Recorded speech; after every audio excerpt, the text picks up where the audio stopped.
রাজধানীতে পুরান ঢাকার হাটে কোরবানি ঈদের প্রধান আকর্ষণ মুন্সিগঞ্জের মীর কাদিমের ধবল গরু। শুধু মীর কাদিমের ধবল গরু বিক্রির জন্যই বহু বছর আগে চালু হয়েছিল রহমতগঞ্জের গনিমিয়ার হাট। একসময় মীর কাদিমের 2 শতাধিক খামারি পালন করতেন এই গরু। হাজার হাজার গরু নিয়ে হাটে যেতেন কোরবানি ঈদের আগে। তবে গোখাদ্যের দাম বৃদ্ধি ও ইনজেকশন দিয়ে গরু মোটা তাজাকরণের অসাধু প্রতিযোগিতা সহ নানা প্রতিকূলতায় এখন হারিয়েছে সেই ঐতিহ্য। যত্ন করি নিজের সন্তানের মতো, দেখতে পরীর মতো।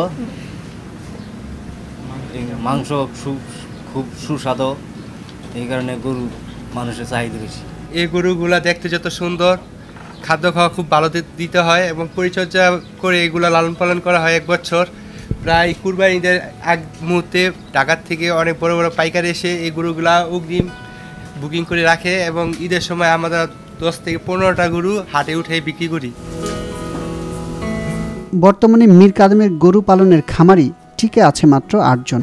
এখন আর খামারিরা গরু নিয়ে দল বেঁধে রহমতগঞ্জের হাটে যান না। তবে পুরান ঢাকার শৌখিন মানুষেরা মীর কাদিমের খামারে এসেই পছন্দ করে কিনে নিয়ে যান ধবল গরু।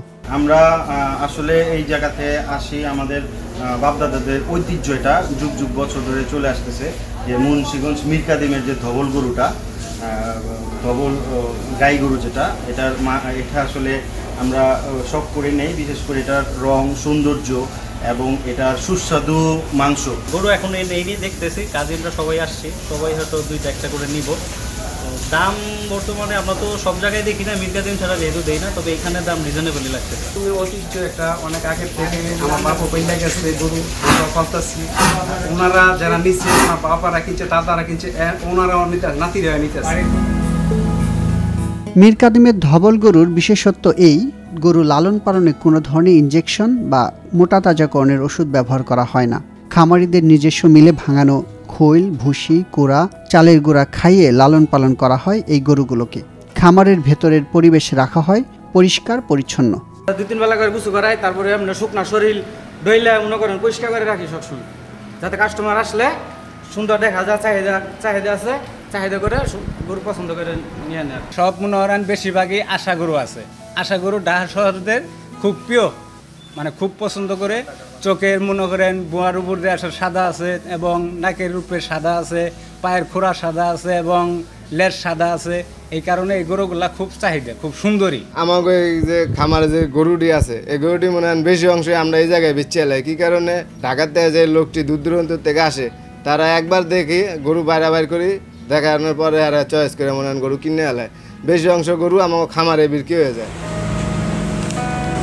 মীর কাদিমের এই গরুর চোখের পাপড়ি সহ সারা শরীর সাদা বর্ণের হওয়ায় ধবল গরু হিসেবে অধিক পরিচিত। দীর্ঘদিনের ঐতিহ্য এই গরু হারিয়ে যাওয়া ঠেকাতে নানা উদ্যোগের কথা জানিয়েছে প্রাণী সম্পদ কার্যালয়। মুন্সিগঞ্জে এটা প্রায় 1.5 থেকে 200 বছরের পুরনো ঐতিহ্য। এই গরুগুলার এখন আর বিলুপ্তির পথেই ছিল। তারা আমাদের কাছে বিভিন্ন ধরনের সেবা, বিশেষ করে এগুলার চিকিৎসা, কৃমিনাশক এবং বিভিন্ন সময় ঋণ প্রদানের সহযোগিতা করা এবং আমরা করোনাকালীন সময়ে প্রণোদনা প্রদান করার ফলেই তারা আবার নতুন করে এইসব খামার স্থাপনে খুব আগ্রহ প্রকাশ করছে। প্রতি বছর কুরবানির পশুর হাটে ধবল গরুর দাম ওঠে 1.5 লাখ টাকা থেকে শুরু করে সর্বোচ্চ 7 থেকে 8 লাখ টাকা পর্যন্ত।